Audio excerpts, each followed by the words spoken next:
So fundraising is one of my activities in terms of what I do in a university. Of course, I do research and publishing, but that's not the reason why I'm usually hired by universities. The reason is that I kind of work on strategic thinking, networking, uh, international cooperation, and even if I'm a friend, I mean, I'm a friend of a Central Asian network, but my work expands also from Africa to East Asia to Latin America. Um, so, but my origins are in kind of Central Asian post-Soviet studies. So that's why I stay around this kind of region. Um, now, the only thing I want to warn you is that in this session, because it always happens that saying, "Oh, can you give us suggestions about where to apply for funding?" No, I will not be giving advice about where to apply for funding. What I'm going to give you is I'm going to share my experience as a fundraiser, and I think that each fundraiser or every person has a series of a set of grants or donors that you might want to approach. And it's a matter of banging always the same donors, because if you change donors all the time, you won't be able to build a connection, to build trust, but also to understand what they want. Because when you receive feedback from your grant, which is like it's been rejected for the 15 times, there is a different way to interpret the feedback, depending on whether you know the donor or not. Like, for instance, the European Commission is very, very strict, is very synthetic, succinct about feedback, because they're afraid of readdressing or appealing procedures. So you will not be able to see, to read what the reviewer thinks about your project, but you'll be able to guess it between the lines. But this you can only learn after a few sessions and after a few failures. So as a starting point, just to give you the path, I'm not in fundraising because I wanted to be. I mean, I've been never really looking for money, but I've been looking for freedom. And when I was doing my PhD, I had no scholarship. So at some point, I was deciding, okay, I had a contract, I had another contract, and I was applying for small things anyway. But at some point, I was like, okay, where do you want to go? Where do you need to go? And I happened to be in the need of moving to Edinburgh for personal reasons. And I was like, yeah, but in Edinburgh, I don't know anyone. And at the same time, somebody told me, oh, you have those scholarships, like kind of the Marie Curie. If you apply, then you can do whatever you want. And I was like, okay, let's give it a try. It was the first year of FP7, so it was 2007. And I just wrote the thing, and it took me very many months compared to what I do now. But I was really like, I took the time to approach the university, to find somebody who would support me there, then write a proposal with them, with this person. I mean, at least kind of comment on a few basic things, and then write and rewrite. And meanwhile, I was on holiday, so I think I submitted the proposal from an internet cafe somewhere in Asia, and after I forgot about it. And to my surprise, I got it. And it was also, I mean, I got it with a grade, I think it was 81 or 84. Now, anyone familiar with Marie Curie knows that 81 or 84 is not even enough to get you to to the um, the reserve list. So, but I got it because, in my view, there are strategic years in a fellowship, which is like the first year is very, very important, because nobody has already, I mean, nobody masters the way a proposal should be written, because there's no precedent, there are no best case, there are no best practices. Basically, you're starting from zero with everyone else. And also, when you have a new program, usually have many people that say, yeah, but I don't want to read the guidelines this year. I'm going to do next year, because this year it's difficult to read all the guidelines. So you usually have fewer applicants and you have lower competition, because there is no one that sets the benchmark very high. So I got it with a grade, with a score which is ridiculously low, but I got it. And when this fellowship was coming to an end, I was looking for a normal job. I was like, okay, now I have a fellowship. I have kind of proven track record of what I have been doing so far. I have articles, and out of 60 applications, I think I got 2 interviews, and I got no job, no offers at all. Meanwhile, I was thinking, well, if I have to do something, let me try. And I started just concentrating on a few donors. And the first application was horrible. It was kind of, it didn't even pass the threshold. The second one didn't pass the threshold, it was slightly higher. And until, I mean, I spent almost a year on this. And in June, I got known, I mean, I got noticed that one individual fellowship had been approved, and then also a project, which made me directly into the fundraising Olympus, because it was like, okay, Abel is somebody who is bringing money. So I just kept on trying, and in the past, that year was 2011, 2010, but in the past 10 years, I think I got around 15, 60 million euro. But this is not to say that, I mean, if you see the blog post that I shared, a successful fundraising is not measured by the number of millions you get. It's measured by the efforts you put into something and the results. Because I could get 15 million by applying for $1 billion, and that would be a very, very low amount of money raised. Or you get 15 million just because you apply for a project, just one project, and then you're lucky enough to get through, and then you got 100% success rate, which doesn't make you a fundraiser either, because it might just mean that you're lucky. And now luck is one of the things that in fundraising is necessary, because if you're lucky that, I mean, it depends. I mean, your victory or not doesn't depend necessarily on you. It depends on who are the reviewers. Are they sympathetic or not to your project, to your idea? How many competent, I mean, how many competitors you have? I mean, I've been reviewer in panels where there were actually no projects to be funded. So the donor was like, okay, let's just tell me what are the least horrible ones, and we just fund them because we have to give them money. And I've been reviewing panels where it's really like, if you don't get 100% out of 100%, then you won't get the money. So it really depends on that year, how many people, and which is to some extent is random. How many people apply? How many people apply in your field? How many people apply with competitor projects? Who are the members of the board? Are they mainstream? Are you doing critical research, or are they critical? You're doing mainstream research. It might depend on I mean, on so many different things. If you look at it, I mean, for instance, if you look at the ERC, the number of applications of the ERC, you will see that the first year, it was a very low number of people that applied. The second year, because the first year, almost not everybody got it, but a very high percentage, like the percentage rate was very high, the success rate. And the voice just came out, and everybody's like, so it's not so difficult to get it. Okay, let's try. And there was a triple number of applications.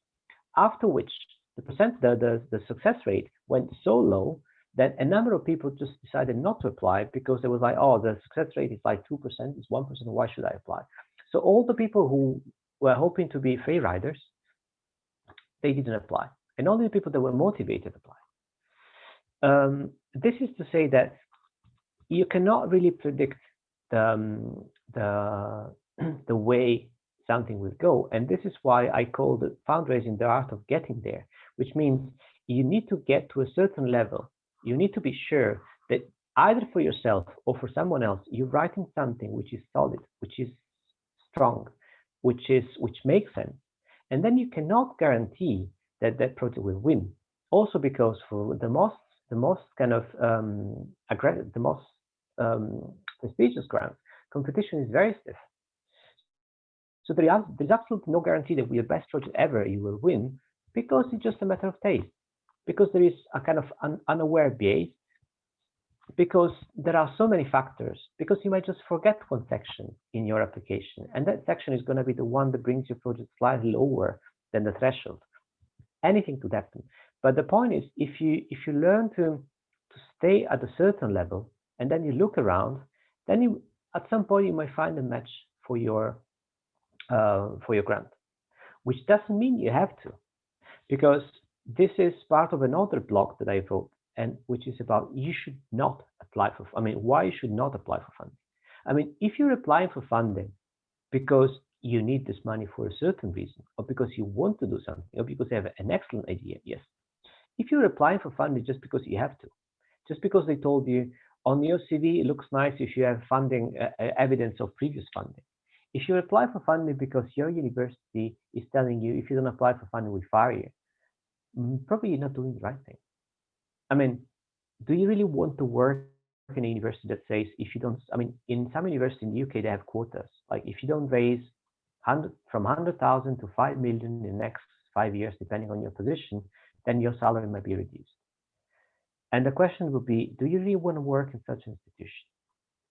And then it's about, if you're really doing lots of services for the university, fundraising is not really necessary. I mean, if you're doing lots of teaching, I mean, the most basic way to do fundraising is teaching. Because by teaching, you attract students, and students bring money. So if you're already an excellent teacher, you have lots of courses, you should not feel guilty or you should not feel the pressure that you should also fundraise. Let other people fundraise. You can join the team. But you should not just do it because your line manager told you. I mean, it's very easy for a line manager or for the university administration to say everybody should get grants. But a competitive grant is competitive because there is competition. If there is a 10% success rate, you cannot all get the grant. So the question is, do you really need it? Do you really have an idea? And if you have an idea, then what is the most suitable funding scheme? It could not be something that gives you a salary. It could be something that just gives you travel. And this is something you have to decide beforehand. Like, I want money because I want to become the best. I want to become rich. Fine. I want money because I just want to kind of buy out my teaching and I want to have a year off. I want money because any other reason. But you should just set the goals as a first thing. It's not about I want money because I want money, or I want money because the market labor is expecting from me the that I get money. This is, I mean, you can do this, but it's going to be a mechanical process and you probably never get through. And then you're going to get even more frustrated because out of your next 10 applications, you won't get any money. Whereas you need to be able to motivate yourself, even if you get 10 failures and you want to stay on board and you say, yes, I know that I'm not winning, but I have a strategy and actually I have reason to stay. And I know that at some point I will get through. I mean, to give you an example, there have been grants that have been applied for years, for 3, 4, 5 years, and I never got it. And then at some point you get them, or you don't, and you just move forward. But my point was always that it's worth for me to try this one. I think there was an IAPP I applied for in 2010, 2011, 2012, and I always got rejection. It's Marie Curie grant. And then in 2013, I found the perfect match because there was a colleague of mine that was interested and he was giving me the right input for the application. So I didn't write it alone. And then we finally got it. The same was for those larger ETN. For the first year, I didn't get it. The second year, I got it. I was like, wow. The third year, I didn't apply because I thought I had too much on my plate. I had already 3 projects. The fourth year I applied, but it was the first year of Horizon 2020. And as I say, the first year is when nobody applies or fewer people apply. Then I got it and I was like, oh my God, I'm God. I mean, I'm winning all the time. So, okay, I'll just let next deadline pass and then I'm going to wait. And then every single application I wrote in that scheme for the next 3 or 4 years didn't get through. So I got failure. Until one of my applications, until I changed panel, and I choose a panel which I thought it was kind of not only more adapted, I mean, more kind of suitable for my research, but also a panel which was easier. Because you also, in terms of strategic thinking, just think of alternatives. Just think that, I mean, I work between social science and economics, I mean, and other disciplines. But the point is that economists, I mean, good economists, they always have funding from other institutions like banks, companies, whereas social scientists don't. I mean, where else do anthropologists or kind of qualitative sociologists or archaeologists get the money from? So what they do is that they all jump into the Marie Curie, whereas the economists are like, oh, we don't want to apply. And this you can see from the number of applications submitted every year to the same scheme. I mean, where in social sciences you have 160 applications, in economics you have 12. So you understand the economists don't really need this money. And I applied, and I was just on the reserve list.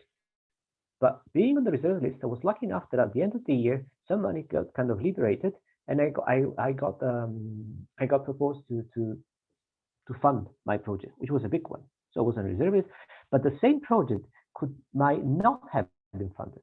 So what I'm saying here is the threshold between funding and not funding. It's not about quality because it was the same project. It was just a matter of luck that I was the first application on the reserve list in economics.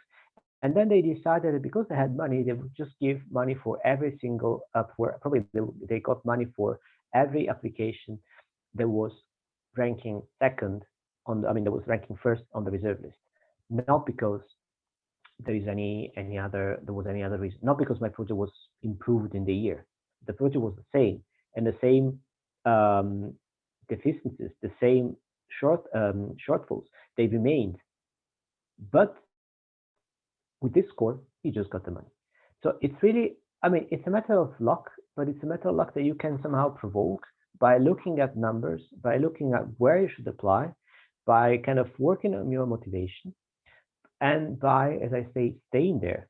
If you're able to write and to understand how to improve your writing and to understand what the reviewers are looking for, then you might stay. But if you just burn yourself out by working too much, then you probably after 1 or 2 grants will just leave.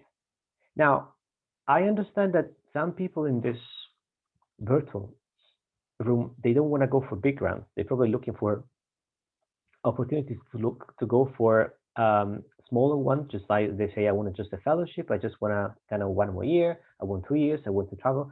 And this is why I guess that the question and answer session is gonna be for. Honestly, I never found. I like working with people, and I like to choose the people I work with. So big grants are particularly suitable because I can just choose my team from where. I don't have to work with my university, because in your university you can have good people. You can also have people you don't get along with. At the same time, by doing this, I can just handpick my team from any university, any place in the world. But also because I think that the effort to write a small grant and the effort to write a big grant are almost the same. So if you apply for 30,000 or you apply for 3 million, it's almost the same amount of work. So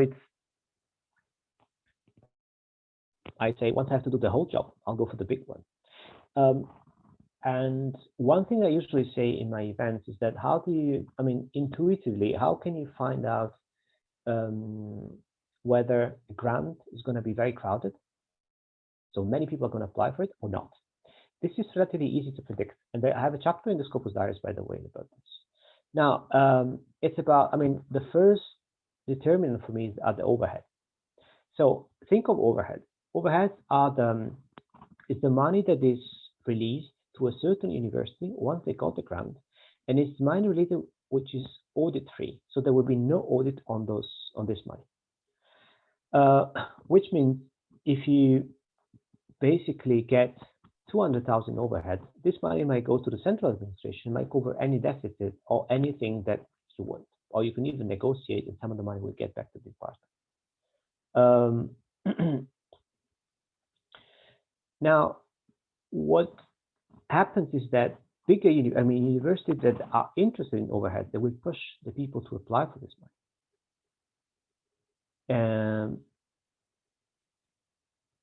And once you do this, probably the most, because it's good money, probably the best university will invest into this thing and invest into finding money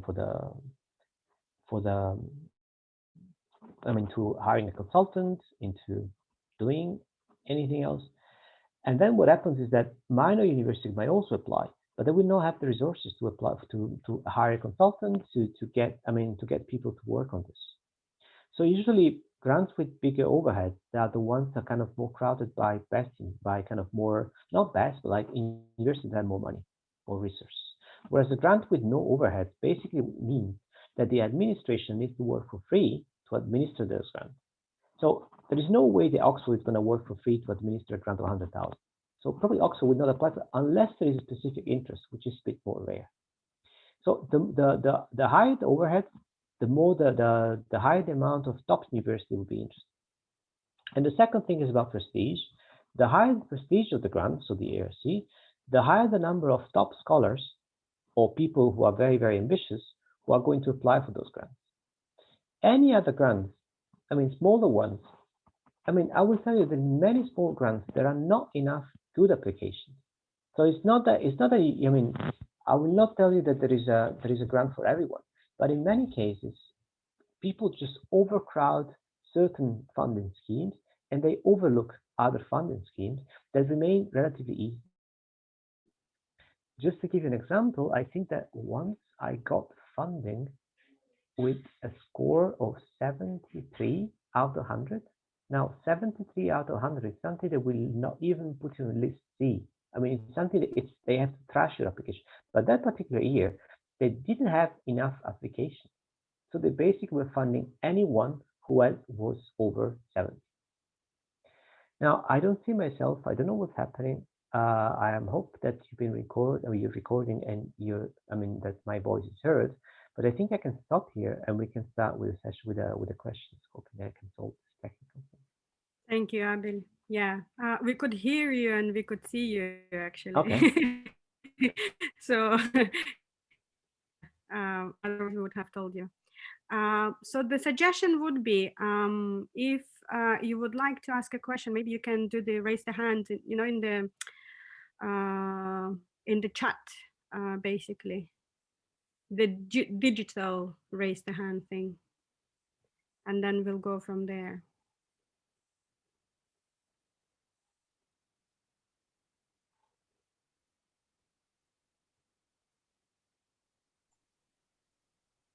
Maybe you have maybe you have question, Gulzat. I will just explain. I mean, most of the people do know how to raise the hand, but I think if you go to the participants and then you see the list, and I think there is a button raise hand. Yeah, I can see now. Allah. Will we collect 3 questions, maybe 3 or 4, because then it will be easier, I guess, to do it that way. So we'll wait for a couple more or 3 more.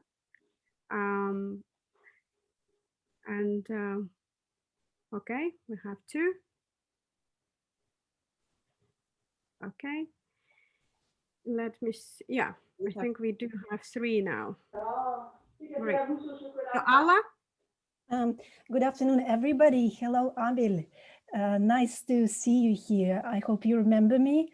I was a PhD student in one of your ITNs. I was based in Bremen. Yeah, hello. Yeah, hi. Hi. Yeah, thank you for the presentation. I have several questions. So the first one is kind of simple one. So if I understood you correctly, you kept emphasizing that during the first year, it's better to apply. The chances are high. So we all know that the Horizon Europe, this new funding scheme, is going to be introduced starting from 2021. So do I understand you correctly that this would be the best opportunity sort of to apply for this funding scheme for individual fellowship, obviously postdoctoral fellowship? Second question, what advice can you give us, those who are looking for an individual fellowship, on choosing the host institution? Would you rather go like for more, let's say Oxford via some versus some university, for example, in Poland, yeah, sort of in a developing country? What would be the best strategy to choose a host institution? Perhaps you could just say a few more words on how can we know who are the reviewers and what they want? Is there any chance to predict who could be the potential reviewers, and yeah, what would be sort of the strategy kind of to win their hearts? Yeah, and the very final one, thank you for your tip regarding overhead money. Do I understand correctly that overhead is never audited? This is the money which is never audited. That's just a clarifying question. Thank you very much again. Yeah, I'm looking forward to your answers. Thank you. Yeah, okay. Because there are 4 questions, can I just start answering this? Or you want to collect them because it's going to be too long. Do you think it will be a lot? Well, if each of them has 4 questions, then I have 12 questions in mind. Yeah, probably we should ask for at least a couple of questions, right? I mean, we did say we ask more people. Okay, let's say Rock, one more person, yeah, and then. All right, thank you very much, and thanks for this presentation. I only have one question here. Often when reading about acquiring grants, I hear about the so-called Matthew effect, right? So people that have been successful in the past tend to be more successful in the future, because this is also something that goes on the so-called grant acquisition CV. Is this something that you also experienced in your line of work, essentially that people that have been successful in the past tend to be seen more favorably by funders in the future as well? Thank you. Okay, so in random order, overheads is money that is not going to be audited. Sorry, Abel, we can't see you. Is it? Yeah, but I mean, can you switch my camera on, because I don't know how I cannot. I think Sofya can do. Yeah. Okay. Can you see me now? We can see you now. Okay. So overhead is money that is not going to be audited by the donor, but it's money that is going to be audited at national level. So it's not money that you can use to buy a villa in Bahamas, but it's money that once a donor comes for any kind of control, they will not check how the money is spent, which also means that the university will lay a claim on this money and say, we just keep it because you don't have to report it to the donor, which is also, once this money becomes very consistent, very substantial, like 300,000, 400,000, 500,000, you might have a leverage with the university saying, well, I want at least half of it back. That is to pay for whatever expenses we want. I mean, the department can claim something. About the success effect, it's not as, it's not as simplistic as you're putting it. It's about credibility. So if you're applying for a grant, which is €1 million, and you have no evidence of successful completion or management of previous grants, my point as a donor is like, is this person going to run away with the money or not? Or is this person going to fail the project? Because much worse, if you don't finish a project, it's very bad for you, but for the donor, it might be much worse because this is public money. And they're going to say you give money to somebody who just run away with this money or just spend it wasted it. So it's not that they will see, they don't see my kind of tenure track and say, okay, if we got 10 million, of course, we can give you another one. But it's going to be, okay, this person has sufficient experience to manage other grants. But in no way this should be, I don't think that this is an exclusion criteria, especially if you don't have grants, but you've managed something smaller, which could be a conference, that could be something else. You say, well, I have experience of managing money, I have experience of kind of managing projects, which is not necessarily related to academic funding, but is related to something else, and that could count as well.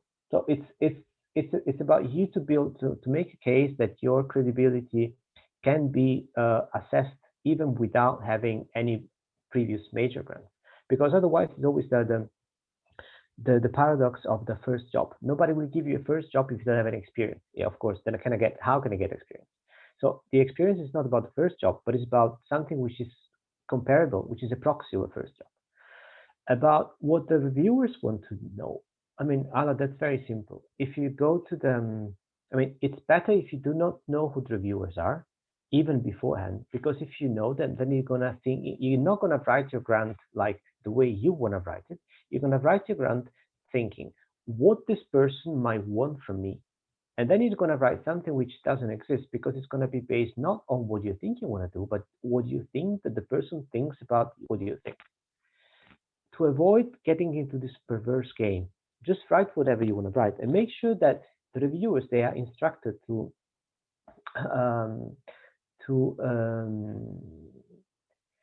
look at certain consistent things, and this is very transparent. You just look at there is an evaluation grill, which is like the reviewers are going to look at this.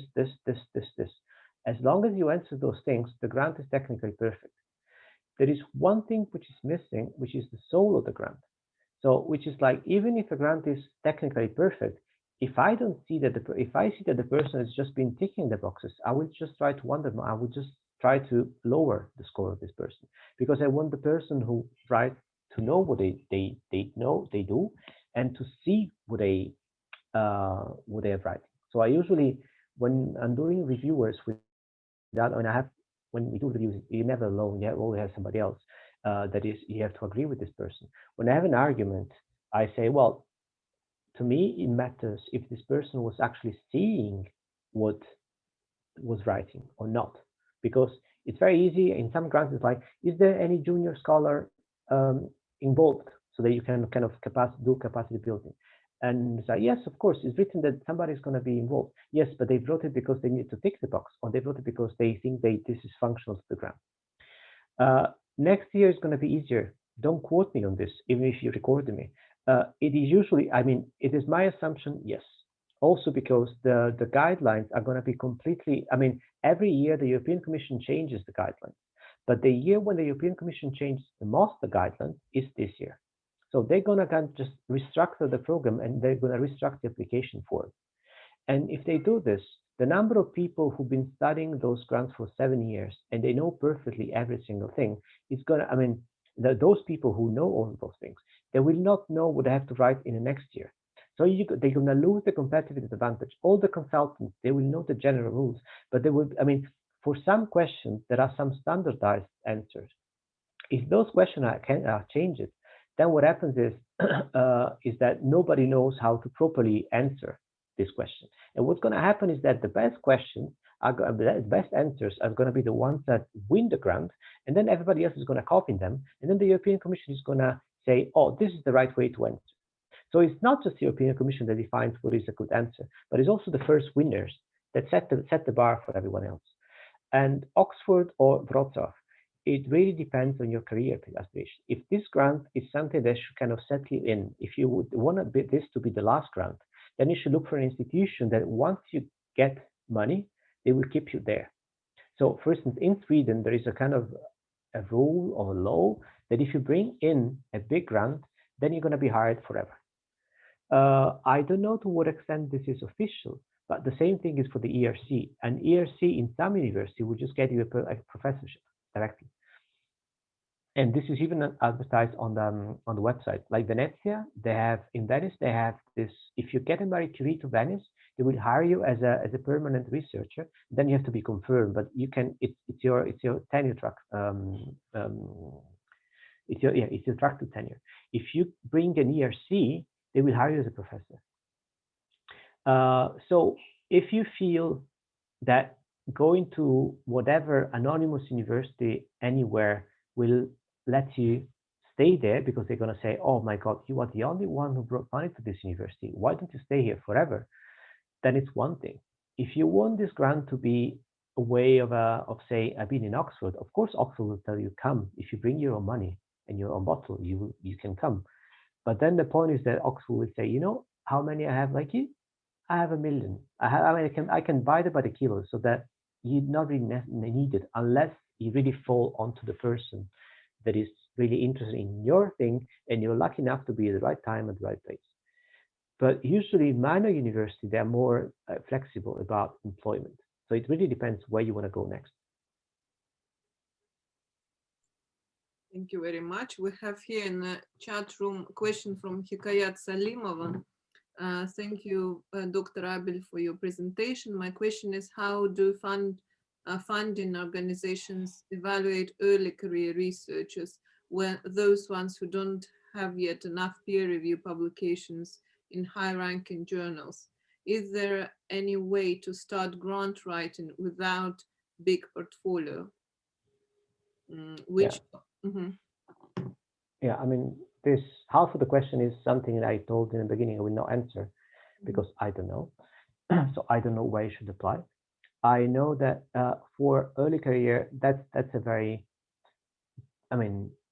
difficult because in some cases, you have this kind of transition period 1 or 2 years after your PhD when nobody was expecting you to write anything, to write any major article, but with no major article, you would not be credible for an application. There are some grants that are specific for early careers. There are some minor grants, and then it's a matter of luck and looking around. So in some cases, I mean, I give you an example. A friend of mine, a student of mine, I was his committee in, I was PhD committee, I was his external examiner.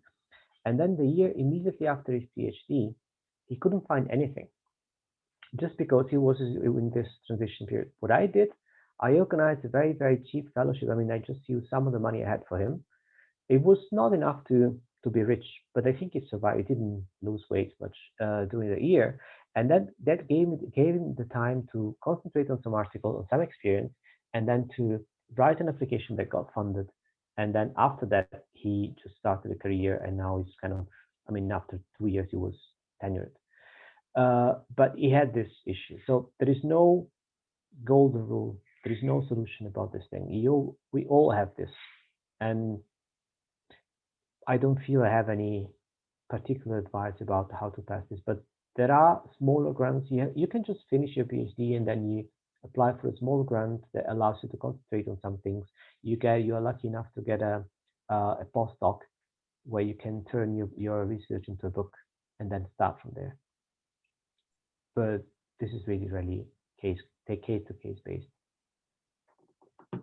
We have another question from Liam O'Farrell. So she's asking about Marie Curie funding. Could you apply for Marie Curie funding independently? And if you are successful, you can go to universities with it. My understanding was that you need to already have a host university in order to apply. Yes, of course. You need a host university, but you can choose any university. I mean, once you get the money, you need to sign a contract after 3 months from the time you got the money. And then in those 3 months, if you have still to find a university that wants you and then agree with someone, the risk is that half the contract will not be signed. So there is absolutely no reason, and they have enough applicants. There is absolutely no reason not to include the host university. I mean, it's your homework. Thank you. Do we have any other questions? Could you please raise your hands?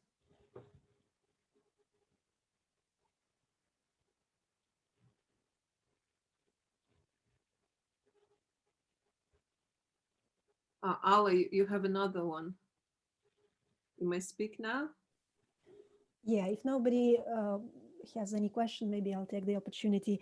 Abel, would you generally advise for example, if there is a rejection, would you advise to go for an appeal procedure, or is it just a waste of time? I have had this experience with national funding in one country, and there was an opportunity to appeal the decision. And I just decided not to go with it, yeah, because I felt it was like a waste of time. But have you ever had such experiences, and would you advise us to take this opportunity? For Marie Curie? No, for Marie Curie you cannot, but for national fund. Let me start. For Marie Curie, it's absolutely useless to apply for to appeal, but I still appeal. Why? Because this is the only way I have to make my voice heard. So I say, I think there was, I mean, at least I know that those reviewers that were not really zealous will get in trouble and they will be flagged. I mean, that's my assumption at least. So now I know that I would say, wow, they've not done their homework properly. Okay, now the European Commission knows about this. About any other donors, it really depends. I heard yesterday of a colleague who got a very lucky evaluation, and then he was talking with the head of the funding agency, and the person said, well, if you feel you're being treated unfairly, then just go for appeal. So there is no golden rule. I don't think I think it's a waste of time to reappeal just to reappeal. And I think it's a waste of time to appeal if you just got 1 or 2 points that were misunderstood. And in some cases, that could be just a blessing not to get it that year, to get it next year, but you will never know it. I also know that, I mean, appealing is a very expensive procedure. So agencies, they try to avoid them. Keeping this in mind, do it if you believe you're kind of contributing to the system, not only to yourself.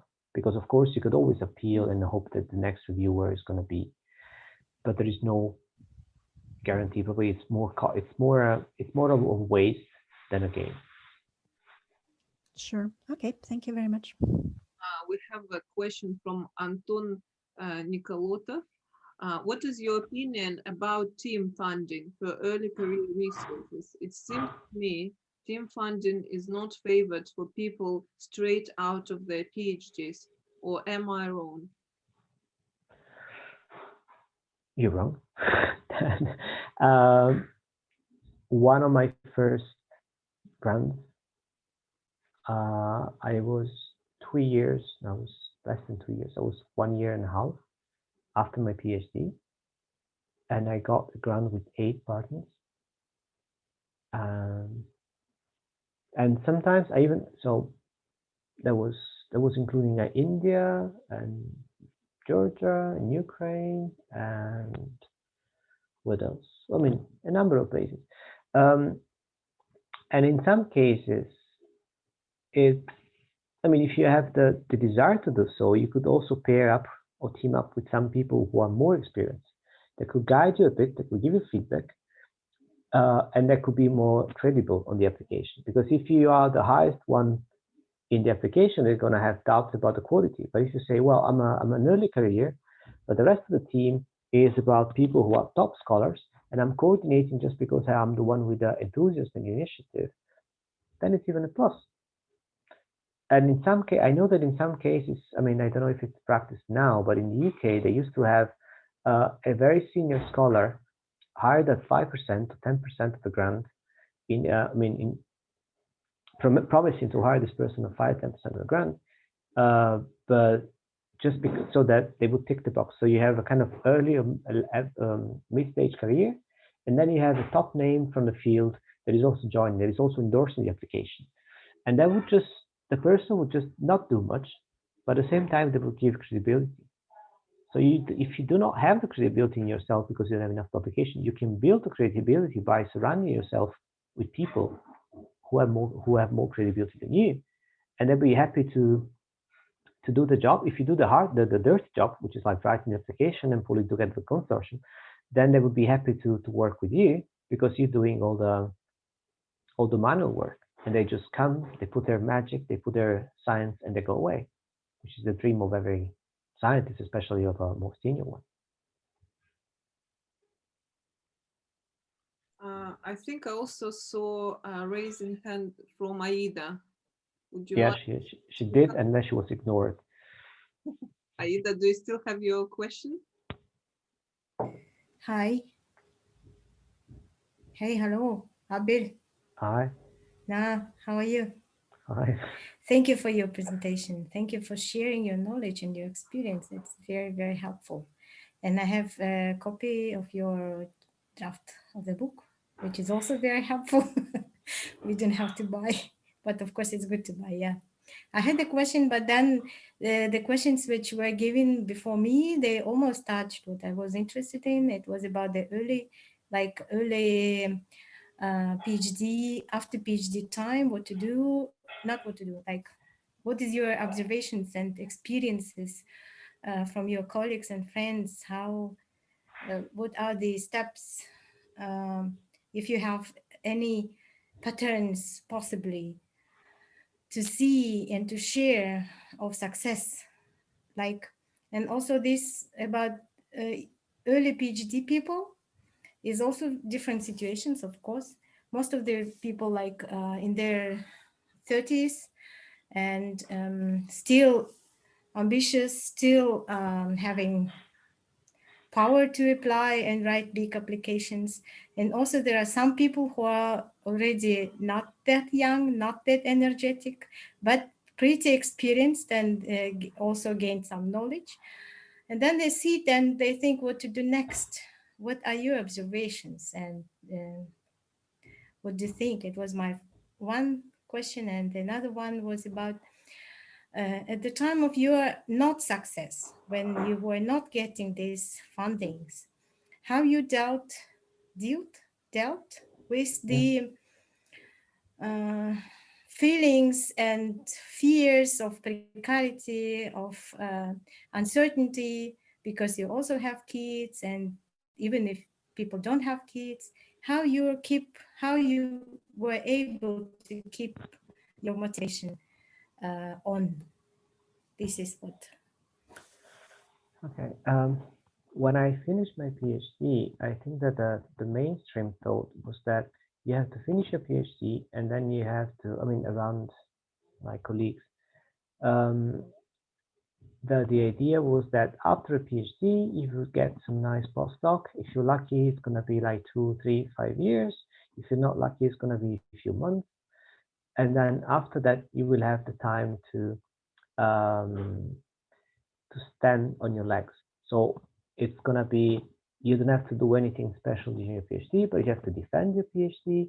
And then once you defend your PhD, you're going to have this kind of year or 2 years of grace where you can just catch up with the rest of the academic work.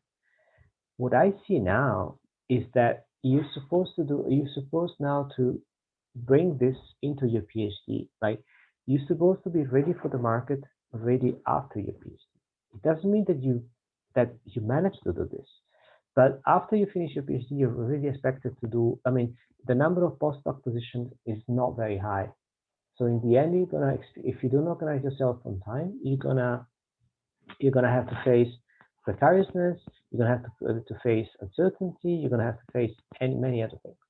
So this is strategically something you might want to do in the last stage of your PhD, which is also the most stressful time. So I don't know how would you manage.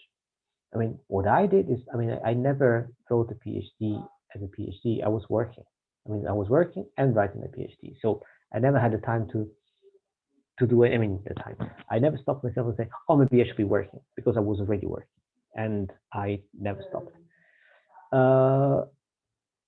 As a scientist, we are also paid to doubt, and amongst all the doubts that you have, there are doubts about yourself, which is not just about your career or your money, but it's also about what you're doing. I mean, is it useful? Is it kind of, it has any kind of impact? It has any kind of, so yes, but I don't know. I remember the worst time was when I started, and the first grant was a rejection, and the second one was a rejection. But I was like, yeah, but it was a rejection with a higher score, which means something to me. And in the end, I was right. But there have also been years where I got absolutely no money. I was like, oh my God, this Horizon 2020 is horrible because I cannot get anything. But then just the flip of a paper changes everything, because you pass from reserve list to funded into just an eye blink. And then you understand how ephemeral, how kind of volatile the whole system is. So that was my idea behind the art of getting there. I mean, at some point, I mean, if you believe in what you're doing, and I mean, at some point, either you will stop doing it because, I mean, you will stop because you see something else that is coming and it's more convenient to invest time, or you see that the time you're investing and the return you're getting is sufficient. So there is no really universal pattern on this. It really depends on the amount of time and enthusiasm you can put. I mean, I don't expect that everyone acts like me and then goes for big grants. You can have people just being fine, finding other things. And I've been looking for alternatives when I was unsure, moving to another region and get even if you have a lower salary, it doesn't really matter. Having a transition year, having a year where you just you don't make enough money, but you can use some savings, many different things. So it's about your I mean, it's a test, but rejections are going to be there all the time. Yeah, I also think and believe that it's there are many factors and many things together, and it's also a question of luck and question of what is it, stubbornness, and yeah, as in Russian say, без труда не выловишь рыбку из пруда. Yeah, this is what is it about also. Yeah, thank you. Um, may I also ask a question and abuse my power of moderator? So, and we know each other with Abel for the past 5 years, and thanks also to Abel's great networking skills, I've been part of this amazing Caspian ITN. What would be your tips for networking experience? I think you are one of those wonderful people who managed to sort of bring people together from different disciplines, from different sort of countries. That would be my first question, especially for those people who are shy, maybe. And I know you've been writing about how you select conferences and where you go and that sort of thing. That's always interesting. Could you please expand on that a little bit? Okay. I thought it was a second question. The second question was more, you mentioned that motivation, luck and motivation, and there should be a right motivation behind applying for grant. And what is your usual motivation beyond, bare necessity to apply for grant, where that inspiration is coming from?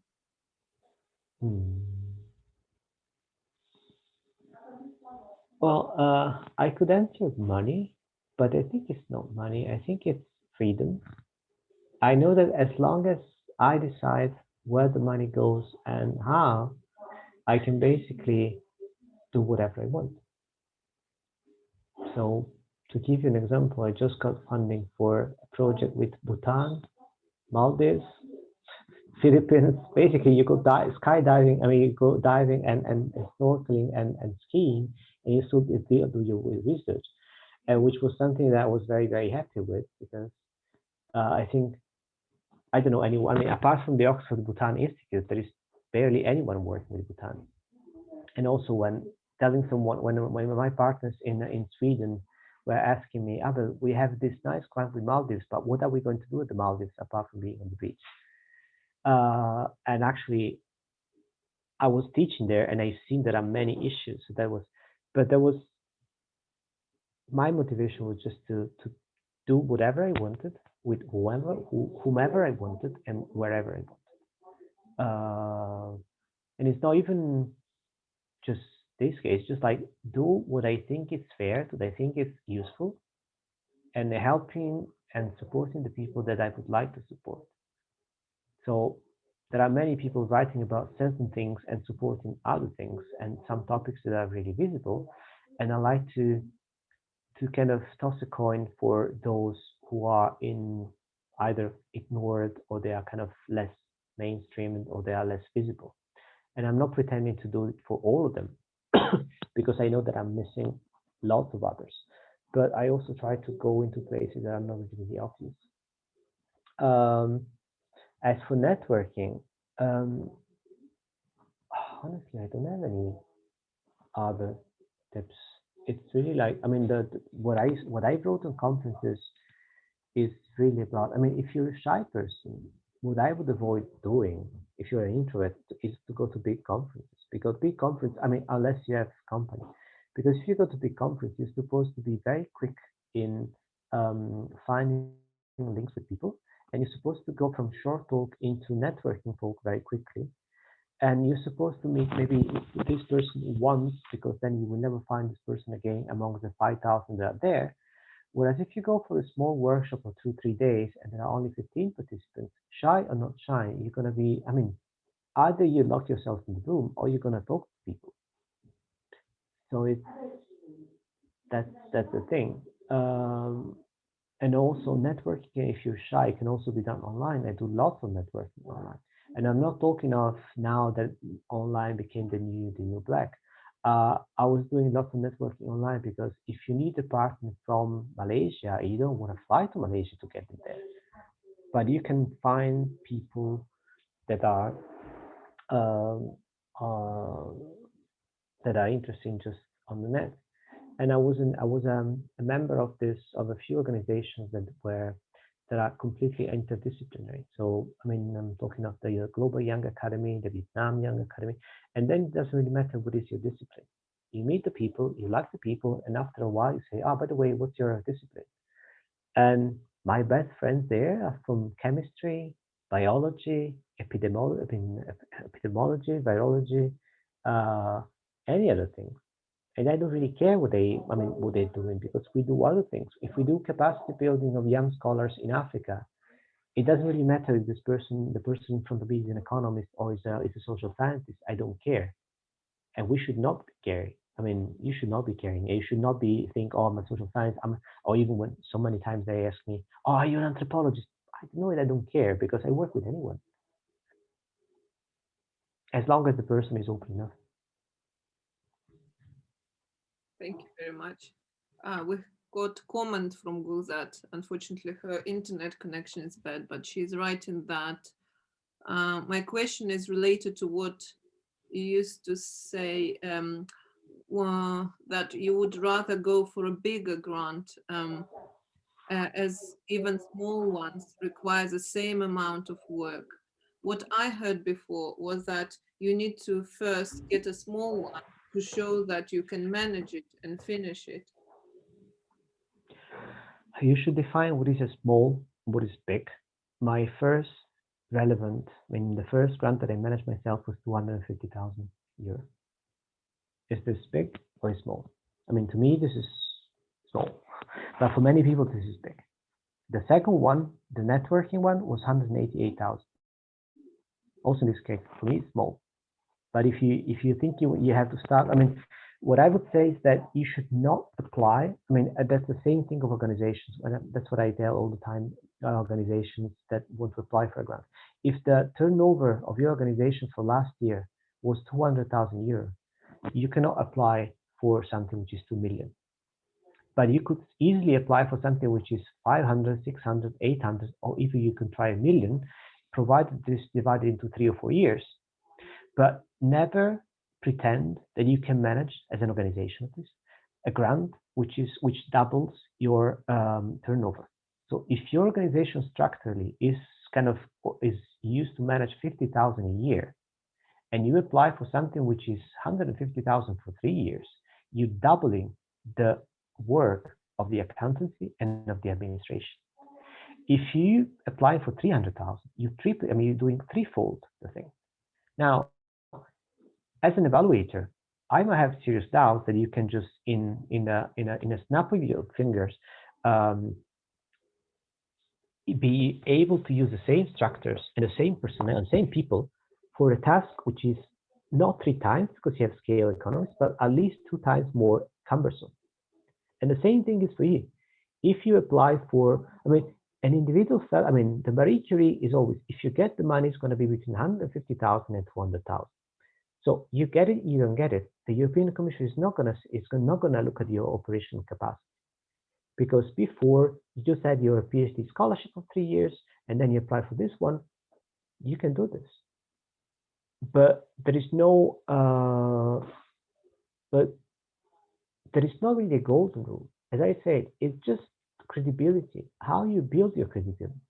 If you never got this money, but you go for a network grant, and then you're backed up by a university, once you list out all the grants that you got, you don't have to list your grants.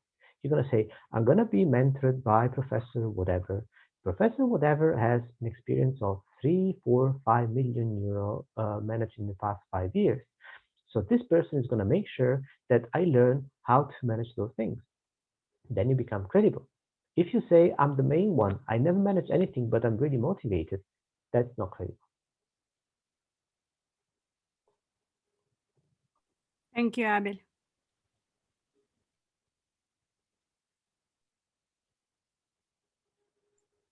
Do we have more questions from the audience?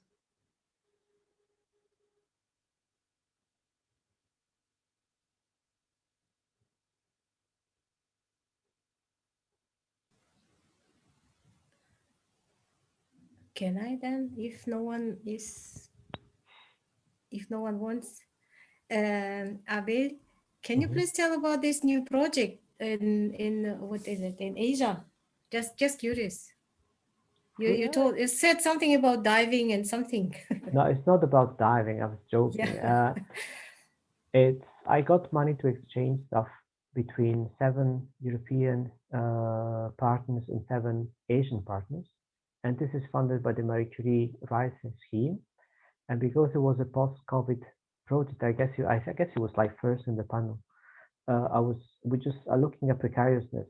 The precariousness has been provoked by the COVID crisis. In a number of places, they've not been able to lay out kind of consistent and solid policies. They've been just working how to contain things, and which is basically an extension of my informality framework. But we're going to look at, the core of the project was in a region where I've been working a lot, which is kind of Southeast Asia, so Vietnam, Thailand, Laos, Cambodia. But then at some point, the year before, I was teaching in Malay, and then I got this great contact in the university, and this person was very enthusiastic. And also I got the idea that I have a friend, I have a colleague in Bhutan. I said, do you want to join us? And just by chance, we got funded. So it reads like holiday, resource paradise project, but it's really like I've been working on it for a lot, and the framework is solid, and the partners are also. The fact I had applied for an Erasmus exchange with the Maldives before, and the government, I didn't get the money because I suspected the government was thinking, how can we motivate the fact that an Irish lecturer goes to Maldives to exchange on social sciences? But so it probably looked kind of difficult to maintain, but there are actually things that can be done. I wrote a blog about this, about what you can do in Maldives as a social scientist. It's on the Tallinn website. I can share it later. Thank you. Thank you, Abel. I think my connection is kind of back again. So because you started talking about post-COVID or COVID and also precariousness, etc. I forgot actually about this question. I had it in mind yesterday because, I was kind of brainstorming about the possibility to apply for a grant, and I was thinking, try to relate situation. But at the same time, I understand everybody doing that. So, so my question is, do I need to go with my theoretical interest and not always related to post-COVID? Or do I need to go with the flow and say, it's a crisis, etc., and I want to look at the post-COVID kind of, situation, I don't know, it's kind of a bit muddled up, but what I'm trying to say, should I be just interested in what interests me as more kind of theoretical or practical question, and it might be not, or maybe just a little bit related to post-COVID situation?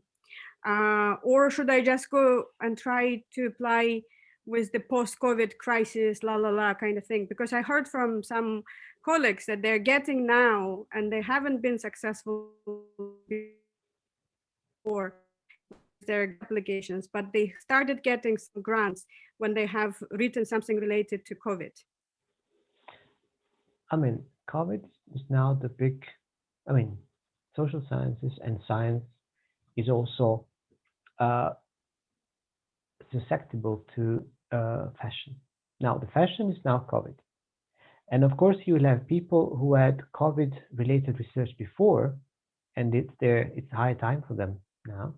You had people who had nothing to do with COVID, and they think they can sell the COVID research.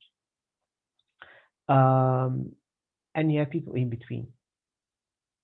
I think, my way has always been midway. I never went for something just because it was time to do this. Of course, if there is a call and they say we accept applications only on COVID-related things, yes. If you can stretch a bit your framework, or if you can stretch a bit what you're doing, and include something which is fashionable, there is no harm in doing it. I mean, my project was about precariousness before, and it was about precariousness later. My only point was that after COVID, the number of precarious workers is going to increase by 1 billion, which is quite relevant, which makes my project a bit more relevant than it was last year. But it doesn't, I actually didn't change anything. I just had to add a couple of sentences because that was actually true. But if I was doing research about state security and say how COVID is going to, I mean, and then I say, okay, let's see how COVID is going to change state security. And I have no idea about this, but I added because I know that COVID is a keyword. Then I'm not sure. I mean, we get back to the point where Allah was asking, what shall we, I mean, I was answering, shall we adapt just to make the reviewers happy? And if a project is not genuine, I mean, as a reviewer, I prefer a project which is a bit less perfect or less fashionable, but which is genuine, that's been reflected on, rather than something that goes there just because the fashion is. Now, everyone is going to write about COVID now. The question is how credible your research and your project is going to be in the mass of other people doing the same thing. So of course, the front runners, the first people writing about COVID, I mean, COVID-related grants in 2020, in the first half of 2020, they got the money. Also, but just to give you an idea, that in June, in May, the European Commission issued a call for COVID-related projects. The deadline was in 3 weeks, and there was quite some money, but I think that 150 projects were submitted in 3 weeks. In 3 weeks, 150 consortia decided that they were the most appropriate ones to apply for this kind of research. And my point is, I mean, to what extent you have 150 consortia that are generally, they have general expertise about pandemic management and post-crisis situation. So I would not go that far from my own framework, knowing that even if it's tempting in the short run, but then what's going to happen after 2 years of COVID, and then there is nothing new in fashion? You're going to change your research because COVID is now no longer in fashion. Now we have another pandemic, or we have another urgency. You can do this, but it's going to be lots of work, and it's not necessarily going to be what you believe in. So I mean, since my kind of moneyless years, I never been, even if I had to earn less, I never been going for where the money was. I was going where my interest was, knowing that at some point they would kind of coincide. In the first year, I was doing things for free. In some years, I was doing things for free. I still do things for free sometimes. But I was never going to specialize into something just because something was needed. The temptation was there when I was failing a lot and was not getting any jobs, and I said, okay, maybe I should go take another specialization. But a lot I've been doing just because I want, regardless of whether the money was there or not, whether I was paid or not. And I got where I am, and I'm happy with my decision. So it's up to you. Thank you. Yeah. It's always tricky, right? I mean, how you frame it. But thank you so much. But if you want to do some, I mean, if you know that Kyrgyzstan is suffering from COVID, and you know that you can say something special and you can really help the people there in dealing with this in public policy, in terms of public policy, in terms of helping the precarious, do it. It's just that if you can find a way to relate to your research. If you cannot, or if you're gonna stretch it too much, then it's gonna be even difficult for you because it's not your expertise. So you're gonna have to learn from zero everything. Mm-hmm. Maybe somebody else could do it better.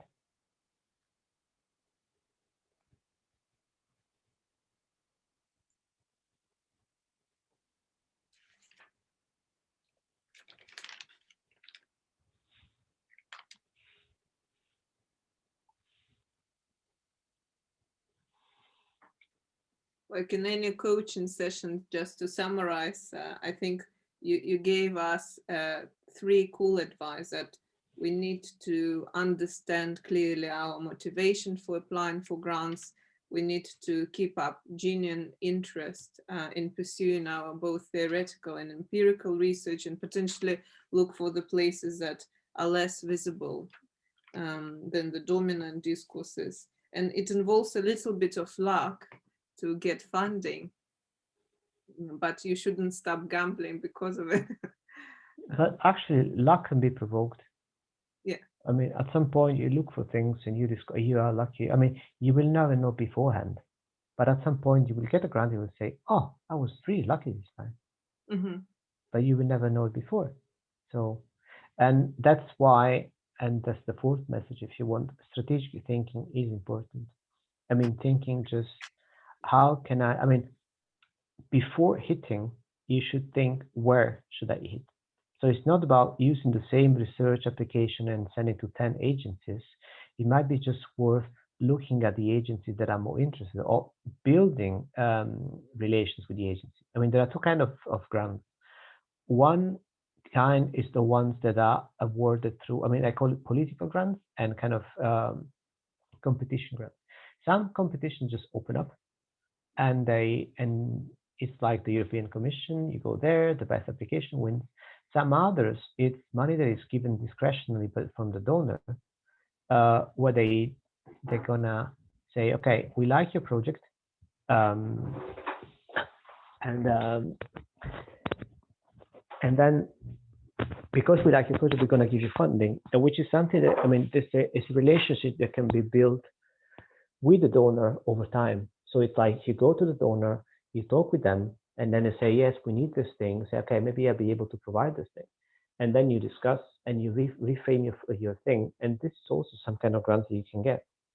They will be a bit less visible, but they're also, I mean, they're also available. I was doing this, we were doing this in Vietnam, where they were negotiating every single step of the grant, and we got the money, and the competition was open, but at the same time, the donor was pre-selecting people who would apply, because they would say, okay, you look trustable. Why don't you write a proposal? And you look trustable. Why don't you improve your proposal? And why don't you change those things? We think this is better. And then you discuss, you say, yes, this is probably this one. Okay. And then in the end, you have a kind of very tight cooperation with the donor that says, I mean, where you just consult each other. And the same thing was about the when you think what kind of grants you should go for, and you look at statistics and you say, okay, this one and this one and this panel. I mean, you are in between panels, which one you're going for, and then you see that this panel has been kind of abandoned for many years. Like in Marie Curie, the mathematics panel, nobody applies. We perhaps have a last question coming from Robert Leibniz. I'm sorry. Hi, Robert. I'm mispronouncing your surname. Where do you get information about new grant opportunities, Abel? Well, I don't need new information about grant opportunities because I have enough. But there are national databases. I mean, what I would do is I would just try to understand if I want a national grant or international grant. If you go for an international grant, there should be not a database, but the big donor. I mean, the biggest donor is the European Commission, but you also have foundations, and you should see where they are. Or you could start from national grants. And national grants, well, Robert is based in Germany, so you have the DAAD website. That's a starting point. Moving from there, laterally or by chance, you will find other resources. You may also want to look beyond your borders, even if it's a national grant, because maybe there is a grant for Swedish organizations where they say, oh, we would really like to work with I don't know, German or Estonian organizations. And then the grant is going to be based in Sweden, but it's going to be very specific about certain things.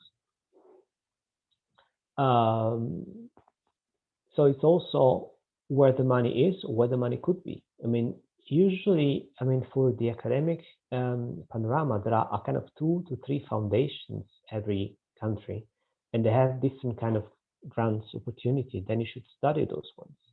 And then there are some minor foundations, and then there are some international grants. But there is not a database for everything. I mean, it would be too complicated to build.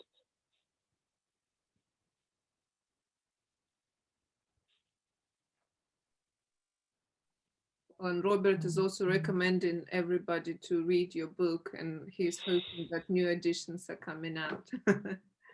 Yeah, just a couple of things because this is very ideological. If you want, I'm not sharing the book. I mean, I shared it in the first. I mean, before issuing it, because I want the publisher to be supported, because the publisher agreed to sell the book at fine 5.99 euro, which is something never happens by an academic publisher. So I prefer this publisher to survive and Routledge to die rather than the opposite. So that's why I'm not sharing the book, not because I want to earn money, but I want them to earn enough money from my book that they can continue proposing prices that are very democratic. And yeah, and I try to post blogs here and there on other topics. I mean, every kind of 2 months, 3 months, or even, I mean, more often whenever it happens, which is that kind of the adds on to the book. I mean, for the reflection that came after the book. Like they have a blog that could be useful to some people, which is like 4 variables to choose a book publisher. So how do you want to, I mean, once you have your manuscript or once you have your PhD, you want to go for a book. Which publisher is the best one? Depends on 4 variables, which depends on the prestige, timing, price, marketing. It's not just about, should I go with Cambridge or not? It's about, okay, what are the pro and what are the cons of going with Cambridge, which is like how much time it's going to take. Do I have this much time? So, but thank you, Robert, for the market. I'm just going to share what Abel was talking about in a chat room, and you can just read his article. Well, thank you. Do we have any final burning questions? Sort of have 5 minutes left.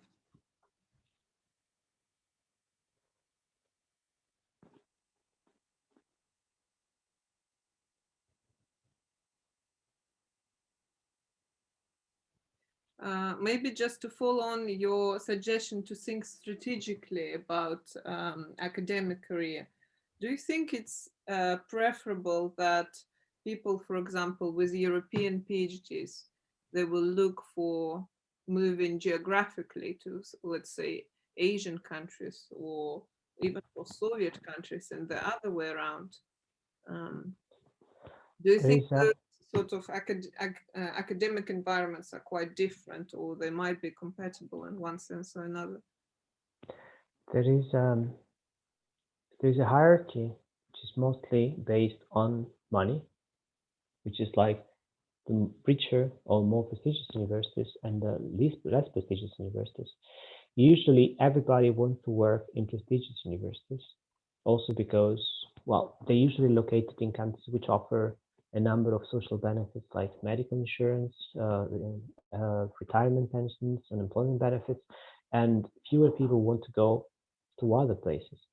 Now, because of this competition here in Europe, but also in the US, it's kind of very, very high.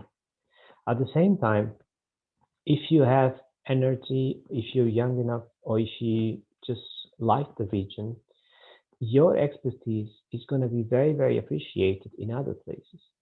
Because basically, if in Europe to get a professorship, you need a PhD and then a postdoc and a second postdoc and a third postdoc. If you go to places, well, I'm just thinking of Vietnam, and if you assume that everyone working as a professional in Europe has a master's degree, I just remember going to Vietnam and discovering that people, well, they have a BA, but as master is already considered like top. So you could easily increase your status and increase your by just moving to another place. When I was doing my PhD, I went to a country where my European master was really considered something top. So I won't say I was rich, but I got much more. I mean, I got more. I never had to work as an assistant or never had to work as a kind of junior or anything. It was just a matter of, yeah, okay, lower salary, but the cost of life was lower. Of course, it was a bit harder, but I didn't even remember it was hard. I mean, I was enjoying it. I mean, if I have to look at now, when I see that, yeah, of course, in Germany everything works perfectly, and in other places that is not. But it was not even a sacrifice. I was just curious. But what I'm saying is that because this is a Central Asian group, what I would consider is, I mean, if I were finishing a PhD on Central Asia and I was passionate about Central Asia, I was considering moving to the region for a year, 2 years, 3 years, and then decide what, stay there, or I got enough experience and I want to go elsewhere. And especially now, I mean, when I was, I mean, a few years ago, it was very difficult to find good universities in the region. Now you got universities even pay more than European universities. Of course, they would not hire everyone, but salaries are becoming more competitive. So it's not even a matter of money. It's just a matter of what you want to do. But then, of course, it becomes difficult if you have families. But mobility helps. And a number of universities, a number of Western universities, they're opening campuses in Asia. So you have Nottingham in Malaysia, you have Liverpool in China, you have Yale in Singapore, and a number of others. And you got the brand Yale, but of course you don't get the competition that you get to get into Yale.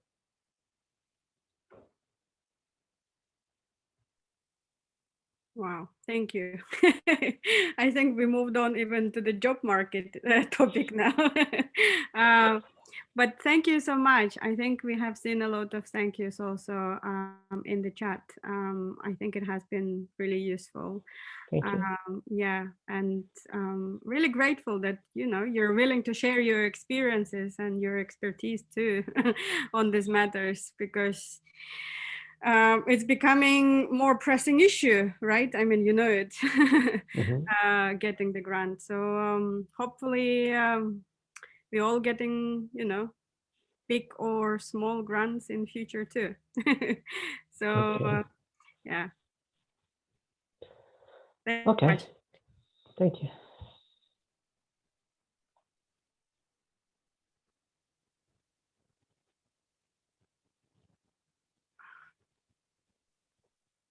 Well, I will just express everyone's gratitudes for joining this session, and many people said that they benefited a lot. Thank you everyone for joining. Ahmed, thank you. And thank you very much, Abel, for providing this thought-provocative workshop or talk. It's always a pleasure to see you. Okay, well, thank you for the organization. I was happy to be with you. Счастливо, Абель. Девушки, Спасибо. вам тоже счастливо. До встречи. До Спасибо. встречи в Зуме еще. Хорошо. Пока. Пока-пока.